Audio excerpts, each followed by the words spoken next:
Edith, the initiative started back in 1987.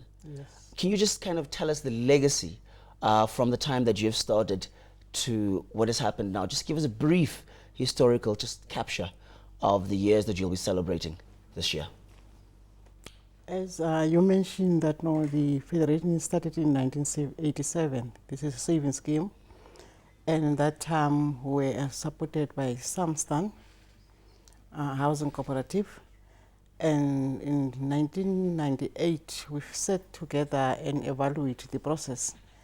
And when we were evaluating the process, because in Namibia Housing Group was started in 1992, it was established by the saving scheme itself, and to support them in giving technical support.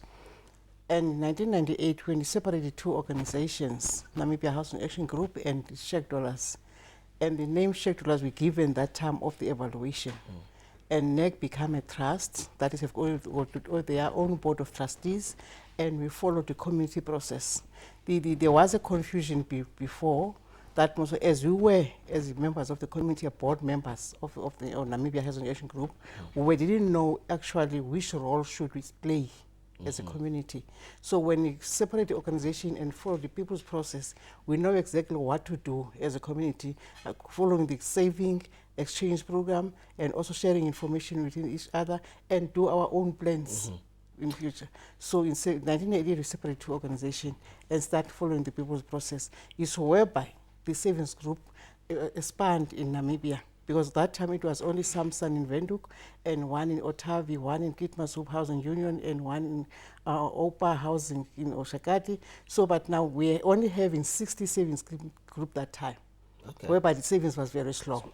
And then we separate, and then from there, because we're doing our things ourselves, not waiting for the Namibia Housing Action Group to tell us what to do, and then we follow that and support each other, exchange program that is also building us our capacity.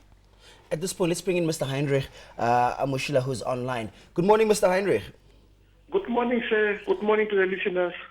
We just kind of want to know, what is your legacy in terms of talking about the Shack Dwellers Federation, the highlights of the 21 years? What have those been for you specifically? I must say we are very much excited about the event.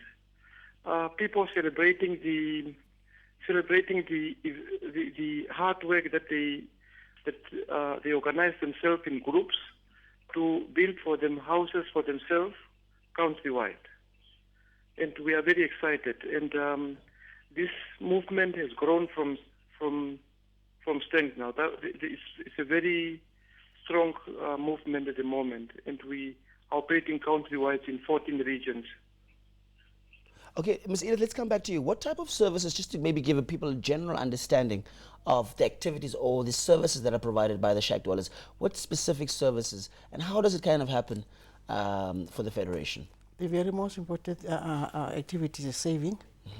And the second activity is information collecting that we are using to negotiate with the municipality to get a piece of land.